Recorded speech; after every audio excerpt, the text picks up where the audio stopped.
One submission sir, one submission. Keerthana garu, Keerthana గారు మీరే మాట్లాడండి. వన్ సబ్మిషన్ మీరే మాట్లాడండి. ఒక ఇంట్లో ఉన్నటువంటి ముగ్గురు పిల్లలు ఉంటే నేను ఇందాక చెప్పింది కరెక్టే. 13,000, 10,900, 8,800 ఇలాగే పడ్డాయి. మీరు ఎంక్వైరీ చేయండి. ఇది తప్పు అంటే నేను రేపటి నుంచి డిబేట్కి రాను, ఈ పార్టీ నుంచి కూడా బయటికి వెళ్ళిపోతా. ఇది నిరూపించండి మీరు. ఇది తప్పు, ఇలా పడలేదు, మిగతా డబ్బులు ఇలాగే వస్తున్నాయి తెలుసు. మెసేజ్ ప్రధానమంత్రి యోజన పథకం లేకపోతే ఏదో పిఎం కిసానో ఏదో తద్వారా వస్తాయి డబ్బులు. ప్రధానమంత్రి డబ్బులు వేస్తారు, మిగతా డబ్బులు సెంట్రల్ గవర్నమెంట్ డబ్బులు వస్తాయి, ఇది స్టేట్ గవర్నమెంట్ ఎంతవరకు ఇస్తుందని చెప్పి మెసేజ్లు పెడతా ఉన్నారు.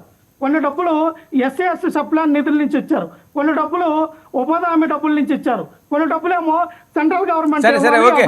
అందుకే 8,800, అందుకే 10,900, అందుకే 13,000 ఇస్తున్నామని చెప్పి క్రిస్టల్